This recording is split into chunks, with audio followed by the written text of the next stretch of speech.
Basic medical knowledge के बारे में, जैसे कि हमारा टेम्परेचर हो गया, ब्लड प्रेशर हो गया, आपका हार्ट रेट या फिर पल्स रेट हो गया, आपका रेस्पिरेशन रेट हो गया, ऑक्सीजन सैचुरेशन हो गया, आपका शुगर हो गया। ये सारी आपकी बहुत ज़्यादा बेसिक नॉलेज हैं जो कि हर एक मेडिकल स्टूडेंट को पता होनी बहुत ज़्यादा ज़रूरी है।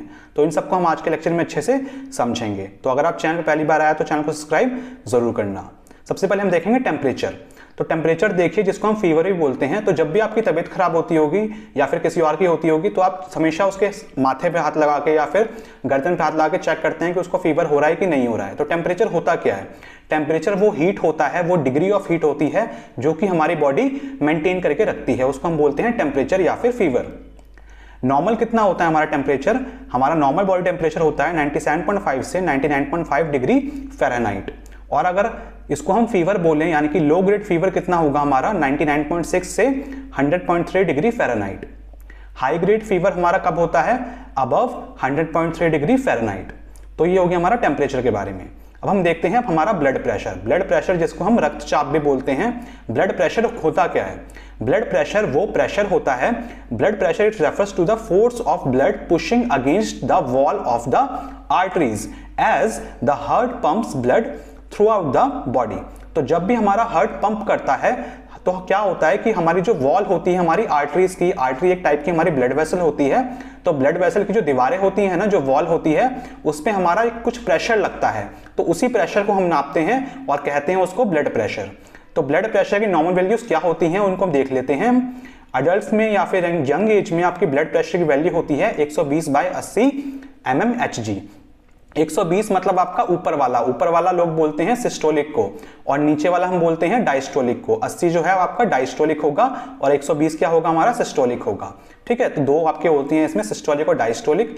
न्यूबॉर्न बेबी में कितना होता है आपका नॉर्मली? ये 90 से 55 mmHg। ओल्ड एज में कितना होगा? 50/90 mmHg। लो, अगर आपका ये ब्लड प्रेशर है उसको लो कब बोलेंगे हम कि आपका बीपी कम हो गया है? उसको हम बोलते हैं जब आपका 90/60 mmHg आता है अडल्ट्स में। हाई कब होगा? जब आपका 140/90 होगा। और वेरी हाई कब बोलेंगे हम? जब आपका 150/90 होगा या फिर उससे ज्यादा होगा। तो आपका बीपी बहुत ज्यादा हाई आपका माना जाता है और इस केस में पेशेंट को एडमिट भी कर लेते हैं कई बार हॉस्पिटल में, डिपेंड ऑन पेशेंट कंडीशन।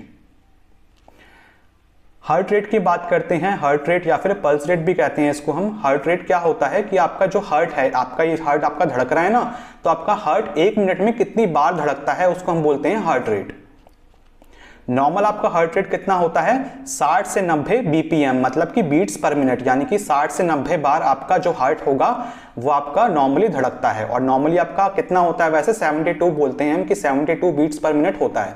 ठीक है, लेकिन 60 से 90 के बीच में आपका नॉर्मली माना जाता है।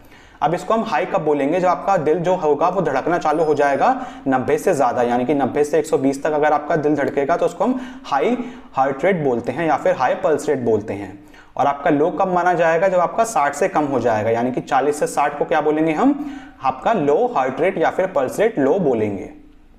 इसके बाद आता है हमारा रेस्पिरेशन रेट। रेस्पिरेशन रेट आपका हार्ट रेट के जैसा ही होता है, जैसे कि उसमें देखा था हमने कि हमारा हार्ट कितनी बार धड़क रहा है 1 मिनट के अंदर, ऐसे ही हमारा रेस्पिरेशन रेट में हम देखते हैं कि हमारा कितनी बार आपका हम सांस ले पा रहे हैं 1 मिनट के अंदर।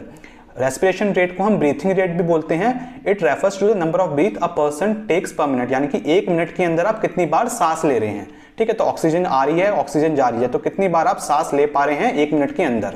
तो आपकी नॉर्मल कितनी होती है अडल्ट्स में? आपकी होती है 12 से 18 बीट्स पर मिनट। न्यूबॉर्न बेबी में कितना होता है आपका? ये 30 से 40 बीट्स पर मिनट। और आपके इन्फेंट में कितना होता है? 30 से 60 बीट्स पर मिनट। ओके, इसके बाद हम देखते हैं ऑक्सीजन सैचुरेशन। तो जब भी आप डॉक्टर के पास जाते होंगे तो आप देखते होंगे डॉक्टर आपकी उंगली पे कुछ इस तरह का डिवाइस लगा देते हैं। इस डिवाइस को हम बोलते हैं पल्स ऑक्सीमीटर। इससे हम क्या करते हैं? ऑक्सीजन की सैचुरेशन देखते हैं। ऑक्सीजन सैचुरेशन का क्या मतलब होता है कि आपकी जो बॉडी है, आपका जो बॉडी में ब्लड है, उसने आपका कितना % ब्लड ने आपकी ऑक्सीजन कैरी कर रखी है। ठीक है, तो how much oxygen your blood is carrying compare to the maximum can carry. तो आपका अगर 100% ब्लड है, जैसे आपका ब्लड 100 है, तो आपकी बॉडी में कितने ब्लड ने आपकी ऑक्सीजन कैरी कर रखी है। इसकी नॉर्मल वैल्यू कितनी होती है? आपका 95 से 100% जो आपका ब्लड होगा उसने ऑक्सीजन कैरी करी होनी चाहिए नॉर्मली। अगर इसको लो बोलेंगे तो कब बोलेंगे हम, अगर ये 90 से 93 आता है तो, और वेरी लो कब बोलेंगे हम, जब हमारा 80 से 89% आता है। ठीक है, तो इसको परसेंटेज में हम नापते हैं। इसके बाद आता है हमारा ब्लड शुगर। ब्लड शुगर देखिए, जब आप डॉक्टर के पास जाते हैं या फिर आपके घर पे भी बहुत सारे डायबिटिक पेशेंट जो होते हैं वो डिवाइस रखते हैं शुगर नापने के लिए। तो शुगर क्या होता है, the concentration of glucose present in your blood stream. तो आपका जो ग्लूकोज है, ग्लूकोज एक टाइप का शुगर ही होता है, तो शुगर की हम मात्रा नापते हैं, कंसंट्रेशन नापते हैं कि आपके ब्लड में शुगर की मात्रा कितनी है, उसको हम शुगर का जांच बोलते हैं।